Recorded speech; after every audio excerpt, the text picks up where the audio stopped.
नमस्कार दोस्तों, last video में हम देखे हैं कि सेक्शन 125 सीआरपीसी का वाइफ, चिल्ड्रन और पेरेंट को मेंटेनेंस देना है, चाहे वो किसी भी धर्म के व्यक्ति हों, लेकिन वो इंडियन सिटीजन होना चाहिए, तो उनको मेंटेनेंस देना है। और यदि इंडियन सिटीजन वो नहीं है लेकिन वो इंडियन से शादी किए हैं और वो इंडिया में रह रहे हैं, जुरिडिक्शन में रह रहे हैं और वहाँ डिस्प्यूट हुआ है, तो उनको भी मेंटेनेंस देना है। और यदि इंडियन सिटीजन नहीं है और हस्बैंड वाइफ भी विदेश में रह रहे हैं लेकिन कभी न कभी वो इंडिया में आके रहे हैं या इंडिया में उनकी शादी हुई है और वो विदेश से इंडिया में कभी आ गए तो उन पर केस चला, तो उनको भी मेंटेनेंस देना है, उनको भी मेंटेनेंस के ऑर्डर किया जा सकता है। ये हम 125 सेक्शन में कल वीडियो में देख चुके हैं और किसको किस कंडीशन में कितना रुपया मेंटेनेंस मिलेगा पर मंथ, ये देखने के लिए आप मेरा लास्ट वीडियो देखिए कल वाला। आज हम देखेंगे चैप्टर 10 सीआरपीसी 1973 का maintenance of public order and tranquillity, means law and order बनाए रखना, शांति बनाए रखना है। यदि नहीं बनाए रखना है शांति तो डीएम के पास पावर है कि उसको वहाँ पर वो इन्फोर्स करेगा, शांति बनाए रखने के लिए जो कार्रवाई करना चाहिए वो कार्रवाई करेगा और फोर्स का यूज करेगा। तो सेक्शन 129 देखते हैं, dispersal of assembly by use of civil force. An executive magistrate और officer in charge of police station, ये दोनों में से एग्जीक्यूटिव मजिस्ट्रेट में कौन आया? डीएम आएगा, एडीएम आएगा, एडिशनल डिस्ट्रिक्ट मजिस्ट्रेट, और कौन आएगा? और आएगा ये सब डिविजनल मजिस्ट्रेट, ये सब एग्जीक्यूटिव मजिस्ट्रेट में आएगा। या पुलिस थाना है उसका इंचार्ज भी कर सकता है। क्या कर सकता है? In absence of such officer in charge, police का थाना इंचार्ज नहीं है, कभी राउंड पर गया है, छुट्टी पे है, तो कौन? Any police officer not below the rank of sub inspector may command any unlawful assembly, किसी भी अनलॉफुल असेंबली को क्या to cause to disturb the public peace to disperse. जो एनी अनलॉफुल असेंबली है वो एग्जीक्यूटिव मजिस्ट्रेट ऑर्डर कर सकता है, थाना इंचार्ज ऑर्डर कर सकता है, और थाना इंचार्ज के एब्सेंट में दरोगा रैंक का कोई व्यक्ति है जिसका जुरिडिक्शन में है वो थाना, वो ऑर्डर कर सकता है कि अनलॉफुल असेंबली है वो डिस्पर्स हो जाए, वो बिखर जाए, अपने अपने आप घर चले जाइए। And it's there upon the duty of member of such assembly to disperse accordingly, और यह ड्यूटी होगा अनलॉफुल असेंबली वाले मेंबर को कि वह अपने अपने घर चले, डिस्पर्स हो जाए, मतलब वहाँ से तितर बितर हो जाए, अपने अपने गंतव्य स्थान पर चले जाएं। अनलॉफुल असेंबली क्या है? तो any assembly of 5 or more person likely to cause a disturbance of public peace, तो उसको अनलॉफुल असेंबली कहते हैं। वह 129 सेक्शन में ही लिखा हुआ है कि एनी कोई भी 5 या 5 से अधिक व्यक्ति का समूह जो फैलाने वाला है या फैला रहा है क्या पब्लिक में, समाज में, क्या डिस्टर्बेंस, जो डिस्टर्ब कर रहा है पब्लिक को, समाज को, और उसकी शांति को भंग कर रहा है, तो हो जाएगा अनलॉफुल असेंबली।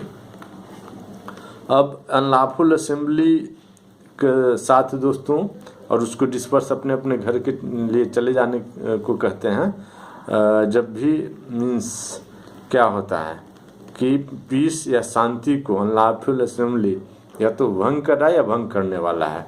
अब इसके साथ हम पढ़ते हैं दोस्तों सेक्शन 144, धारा 144 में साथ साथ पढ़ते हैं। 144 क्या कहता है दोस्तों? बोलते हैं ना कि धारा 144 लगा दिया गया, मतलब प्रोहिबिटरी ऑर्डर लगाया गया है। कोई पार्टिकुलर पर्पस के लिए धारा 144 लगाया जाता है, जिसको डिस्ट्रिक्ट मजिस्ट्रेट लगाता है, और वहाँ पर उस पर्पस को, कोई डिस्टर्बेंस है, कोई दंगा हो गया तो उस दंगे को रोकने के लिए लगाएगा, कोई न्यूसेंस क्रिएट हो रहा है तो उस न्यूसेंस को रोकने के लिए लगाएगा, कोई 2 क्लास, 2 कम्युनिटी, 2 कास्ट के बीच में झगड़ा हो गया आपस में, तो उस झगड़े को रोकने के लिए धारा 144 लगाएगा। वहाँ पर भी यही बोला जाता है कि अनलॉफुल असेंबली है वो अपने अपने घर पे चले जाएं और पब्लिक शांति बनाए रखें, और वो रिटर्न ऑर्डर देता है डीएम, और रिटर्न ऑर्डर उन लोगों को पहले टाइम देता है कि आप लोग अपने अपने घर को चले जाएं। यहाँ धारा 144 लगा दिया गया है तो तुरंत उसको और यदि नहीं जाते तो फोर्स यूज करेगा पुलिस द्वारा। और यदि कुछ कभी ऐसा होता है कि अर्जेंट आ गया, जो दंगा बहुत ज़्यादा फैला, लोग मार के कर रैम्पेट मचा दिए हैं और मतलब समय नहीं है लोगों को बोलने का, तो बैंक में शायद अनाउंस करिए आप कि धारा 144 लगा दिया गया है, सभी लोग अपने अपने घर को चले जाएं और साथ ही साथ फोर्स का भी यूज करिए। हवाई फायरिंग कीजिए, हवाई फायरिंग नहीं मारता उनके पैर में गोली मारिए, अपना लाठी चार्ज कीजिए, पानी की बौछार कीजिए, और किसी भी तरह से भीड़ पे आपको काबू पाना है। तो इसको कहता है दोस्तों अर्जेंट केसेज ऑफ न्यूसेंस और अप्रहेंडेड डेंजर। कोई डेंजर खतरा समाज में खतरा आ गया है। न्यूसेंस क्या है? किसी भी तरह के any kind of public disturbance, किसी भी तरह से समाज में पब्लिक में लोगों को डिस्टर्ब हो रहा है तो उसको कहते हैं पब्लिक न्यूसेंस। कोई माइक बजा दिया है, अब रात भर सो ही नहीं पा रहा है पूरे गांव का लोग या पूरे मोहल्ला का लोग सिटी है तो वो पब्लिक न्यूसेंस है। किसी ने रात भर कीर्तन गा रहा, कोई सो नहीं पाया तो पब्लिक न्यूसेंस है। कोई एक कम्युनिटी के लोग दूसरे कम्युनिटी को लोगों को पिटाई कर रहा है तो वो भी पब्लिक न्यूसेंस है। किसी तरह डिस्टर्ब आप कर रहे हो ना, बस वो पब्लिक न्यूसेंस है। तो धारा 144 क्या है दोस्तों, देखते हैं। Power to issue order in urgent cases of nuisance and apprehended danger. Means nuisance को क्रिएट कर रहा है, अर्जेंट है लेकिन तब इशू करो, अर्जेंट नहीं है तो क्या करना है, तो कोर्ट से ऑर्डर भी आ सकता है कि क्या करना है। कोर्ट PIL डालो, या अभी तुरंत नहीं है तो उनको प्रोहिबिटरी ऑर्डर इशू कर दो कि आप यहाँ नहीं आएंगे, आप आएंगे तो गिरफ्तार कर दिया जाएगा। एक और दूसरा एग्जीक्यूटिव मजिस्ट्रेट 1 साल के लिए गुड बिहेवियर रखने के लिए आप बॉन्ड ले लो। और जुडिशियल मजिस्ट्रेट कितना साल का ले सकता है दोस्तों? जुडिशियल मजिस्ट्रेट 3 साल का बॉन्ड ले सकता है। लेकिन अर्जेंट है तो अभी का भी धारा 144 लगाओ। In case where in the opinion of district magistrate और sub divisional magistrate, additional district magistrate, हाँ, और any executive magistrate specially empowered by the state in this behalf, normally district magistrate. बस there is sufficient ground for proceeding under this section कि 144 लगाना है, ऐसा ground है। Public nuisance create हो रहा है या होने वाला है, पब्लिक इमीडिएट डेंजर है, समाज को इमीडिएट डेंजर है, समाज के किसी मेंबर को तुरंत खतरा है या खतरा होने वाला है। एंड इमीडिएट प्रिवेंशन और स्पीडी रेमेडी इज डिजायरेबल। और इस खतरे को तुरंत रोकना है, इस न्यूसेंस को तुरंत रोकना है, न तो दंगा और बढ़ जाएगा। तो क्या करेगा, तो सच मजिस्ट्रेट मतलब district magistrate may by a written order, district magistrate भी ADM भी है और SDM भी, कोई भी कर सकता है। Such magistrate may by a written order state the material facts of the case, कि यहाँ पर माइक ना बजाएं, पब्लिक को डिस्टर्ब हो रहा है, यहाँ पर दंगा ना करें, मारपीट ना करें, अपने अपने घर चल जाएं, पब्लिक को डिस्टर्ब हो रहा है और लॉ एंड ऑर्डर मेंटेन के लिए हम लोग फोर्स यूज कर सकते हैं, है ना। ऐसा माइक में अनाउंस कीजिए, पहले तो रिटन ऑर्डर वहाँ पर चिपका दीजिए, लोगों को बताइए कैसा यहाँ पर धारा 144 लगा दिया गया है और आप लोग अपने अपने घर चले जाइए, मारपीट नहीं कीजिए, एक दूसरे को मीन्स पिटाई नहीं कीजिए। तो रिटन ऑर्डर करेगा, उसके साथ रीजन भी लिखा है कि उसमें क्या हो रहा है, लाउड स्पीकर बजा रहा है या एक कम्युनिटी दूसरी कम्युनिटी पे हमला कर रहा है, ये लिख करके और तब वहाँ पर चिपका दीजिए। ये पब्लिक है तो पब्लिक को दे दीजिए किलो और 144 DM का साइन है और जाओ घर। And serve in the manner provided by section 134 में क्या है, पब्लिक को दिया जाता है नोटिस, जिसके अगेंस्ट में नोटिस इशू किए हैं, जारी किए हैं, आप 144 लगाए हैं तो उसको बताना है कि आपके अगेंस्ट में 144 लगाया है। Direct any person to from a certain act और टू टेक सर्टेन ऑर्डर, कुछ काम है जो करने से पब्लिक को डिस्टर्ब हो रहा है, समाज को डिस्टर्ब हो रहा है, तो वो ऐसा ना करो, या take certain order with respect to certain property in his position under his management, और वो उसका टेक सर्टेन प्रॉपर्टी, और जो प्रॉपर्टी को किसी को खतरा आग लगाने वाला है तो उसको अपने कस्टडी में ले लीजिए, मतलब वहाँ पुलिस घेरा लगा लेगी।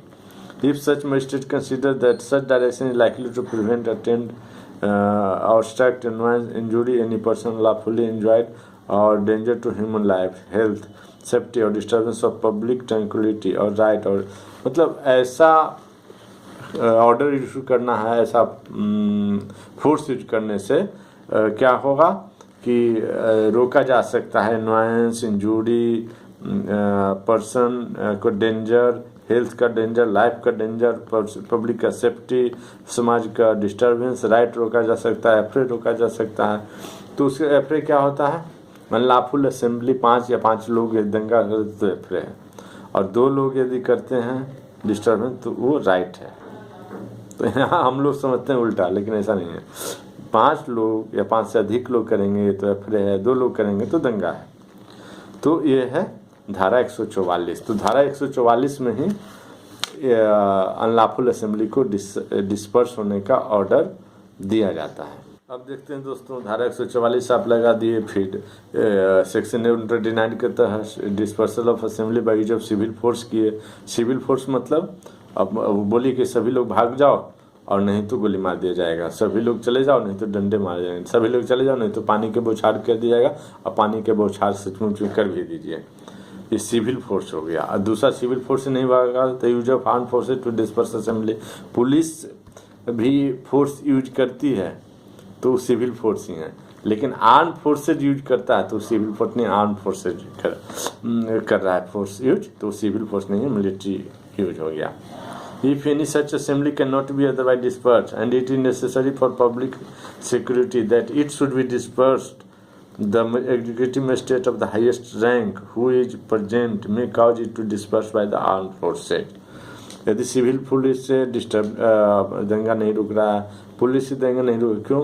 क्योंकि पुलिस के पास बंदूक वो रहती है जिसको चलाने के लिए 10 घंटा उसको ठीक करना पड़ेगा। बहुत पुराना वाला रहता है जो चलता भी नहीं है, और पुलिस से कोई डरता भी नहीं, पुलिस की संख्या भी ज़्यादा नहीं रहता।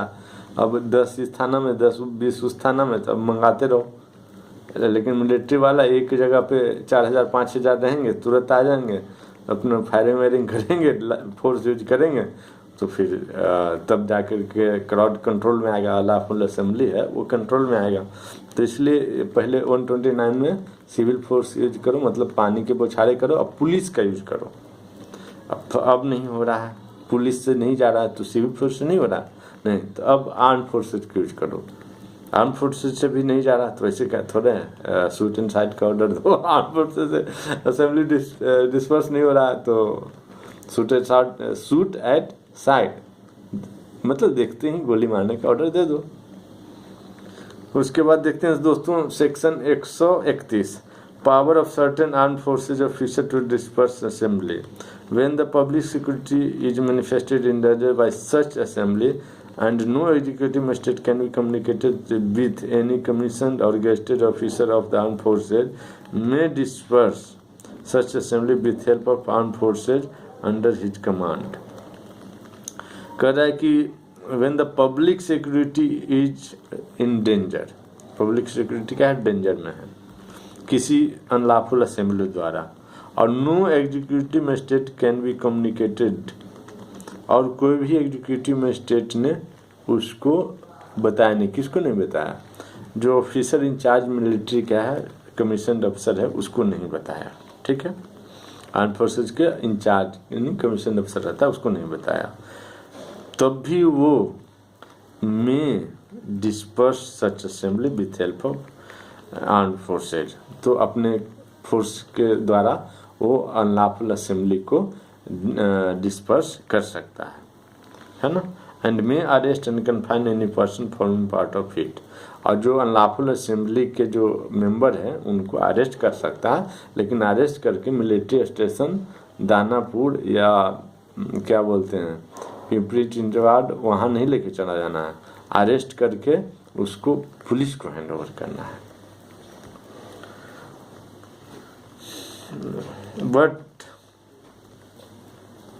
What if while he is acting under this section it become practicable for him to communicate with an executive magistrate, he shall do so, and he shall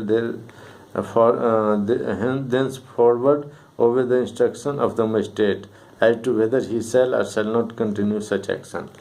और यदि दंगा रुक जाता है तो और फर्दर भाग रहा है चाहे कुछ है और फर्दर दंगा होने की संभावना है और लोगों को अरेस्ट करे कि नहीं, तो किसी भी तरह आप फिर से डीएम को कम्युनिकेट करने की कोशिश कीजिए, फ़ोन लगाने की कोशिश कीजिए। इस बार फ़ोन यदि लग जाता है तो डीएम का जैसा ऑर्डर होता है वैसा आप कीजिए। ठीक है दोस्तों, आज के लिए इतना ही, आगे का कल देखते हैं। धन्यवाद।